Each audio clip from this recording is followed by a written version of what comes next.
यो नाटक बाल क्लबद्वारा आयोजित गरिएको हो। उक्त नाटकमा एउटा छोरी पहिलो पटक महिनावारी हुँदा उसलाई गरिएको नराम्रो व्यवहारलाई देखाउन खोजिएको हो। नाटकमा आमा, छोरी, साथी, चिकित्सक र गुरुआमा रहेका छन्। नाटक प्रस्तुत छ।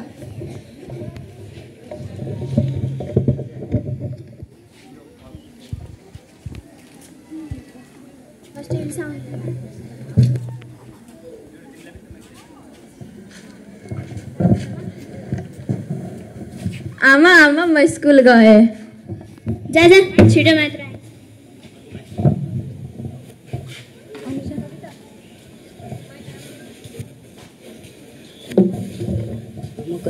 तिमीले होमवर्क गर्यौ? मैले त गरेँ। तिमीले? मैले पनि गरेँ हिँड स्कुल। एलिसा स्कुल जान्छन् र विद्यालयको घण्टी बज्छ। गुरुआमा कक्षा कोठामा प्रवेश हुन्छन्।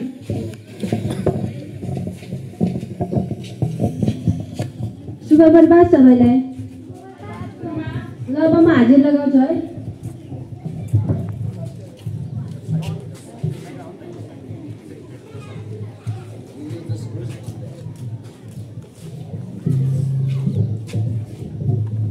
कविता, समीक्षा, अनुजा, एलिसा, सबैले क्रिया कार्य गरेको छ नि? ल अब म चेक गर्छु। ह्यान्डराइटिङ सुधार है। तिम्रो यत्रो भइहाल्यो, ह्यान्डराइटिङ उस्तै छ। अनि के हो तिम्रो क्रिया कार्य तार्दै छ त? सरी, भोलिदेखि पुरै गरेर आऊ। विद्यालयको घण्टी बज्छ र सबै घरतर्फ जान्छन्। बाटोमा जाँदा एलिसा महिनावारी भएकी हुन्छन् र पछाडिबाट उनको साथीहरूले उनको मजाक उडाउँथे। छ्या हेरे त त्यसको पछाडि के लागेको छ? भने छ्या कति पोडी रहेछ। सायद महिनावारी भन्थ्यो। भइदियो अरे हामीलाई के हामीले काम गर्छ। यिनीहरू मेरो कुरा काटे जस्तै लाग्दैछ। के मेरो पछाडि के लागेको छ र? खै कुरा काट्नेलाई काट्न। ओहो तिमी त महिनावारी भएकी रहेछौ। महिनावारी भन्नाले के हो? मेरो दिदी पनि 2 महिना अगाडि महिनावारी भएकी थिइन्। मेरो आमाले भन्नुभएको थियो महिनावारी भएको बेलामा केही भाँडाकुँडाहरूलाई नछुने र तिनलाई अलग्गै कोठामा बसाएको थियो र देवता हुने कोठामा पनि नजानु। त्यस्तो गर्यो भने हामीसँग देवता रिसाउँछन् र यस्तो समयमा हाम्रो आमाले हामीलाई के गर्नुपर्छ भन्ने सबै कुरा बताउनु भएको थियो। तिमी पनि घर गएर आफ्नो आमालाई सोध्नु है।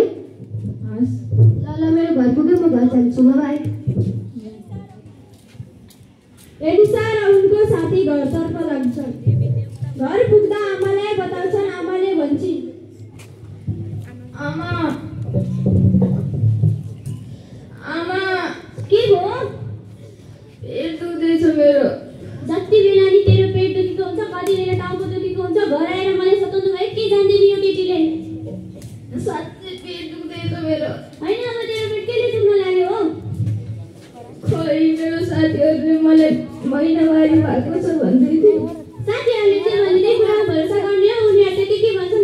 खै रे साथी तेरो पछि के लागेको रहेछ हेरौँ अनि। महिनावारी भएको रहेछ।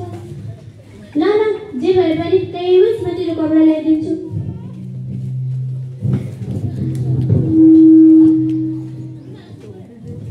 ले यो कपडा बिछाएर सुतिस् अनि यो लगाइस्।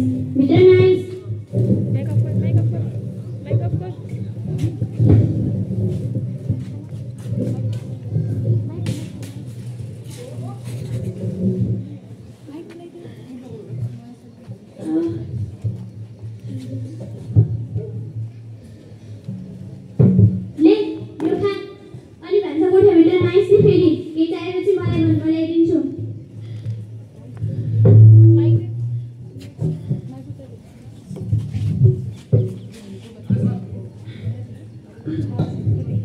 रातभरि त्यो चिसोमा एलिसा छटपटाउँदै हुन्छन्। उसलाई सुनिदिने कोही पनि हुँदैन, उसको कुरा बुझिदिने कोही पनि हुँदैन।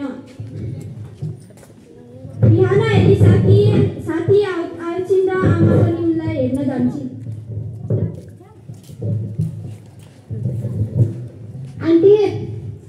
आन्टी आज एलिसा स्कुल जाने हो नि? र आइनी र अहिलेसम्म स्कुल? आन्टी स्कुल जान अबेर भइसक्यो। हिजो राति मैले त्यसलाई कोटमा सुत्न लगाएकै थिएँ, त्यही सुतेकी सुते रहेछ।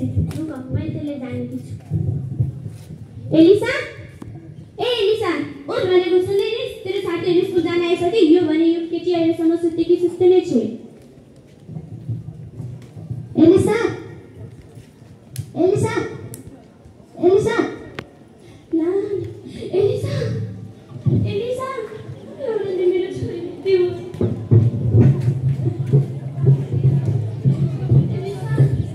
एलिसा भगवान आज के दिन लौराले मेरो छोरी दियो।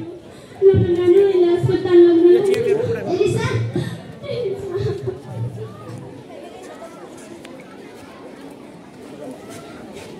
कहिले काहीँ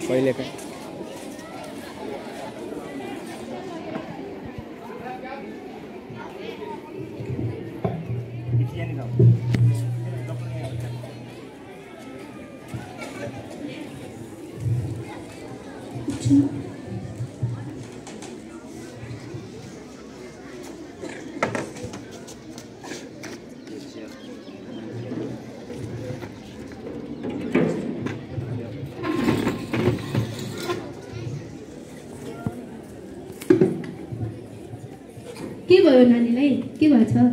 खै बिहान उठ्दाखेरि यस्तै बेहोस भेटे कि।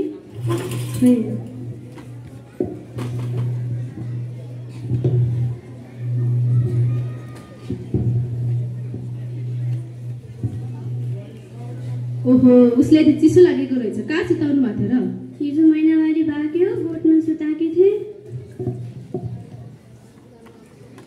ओहो यस्तो महिनावारी हुँदा गोठमा सुताउनु पर्छ त? फेरि उसलाई चिसो लागेको छ, किन सुताउनु भएको थियो उसलाई गोठमा? यो त चलिआएको प्रक्रिया। मेरो आमाले नि मलाई गोठमा सुताउनु भएको, फेरि मैले नि यसलाई गोठमै सुत्न लगाएकी।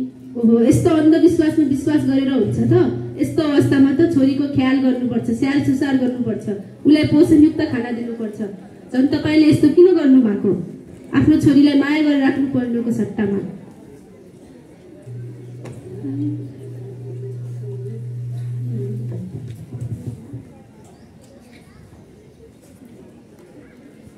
ल अब म केही दबाई दिन्छु, घर गएर उसलाई रेस्ट गराउनु होला।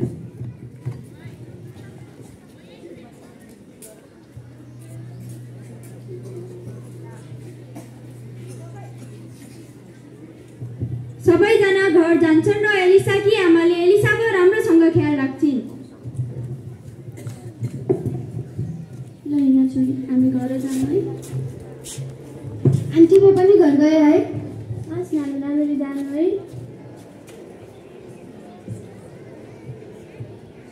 छोरी बस है, मेरो दबाई खाऊ, आजबाट बाहिर नि नजाने, घरमै बस्ने है।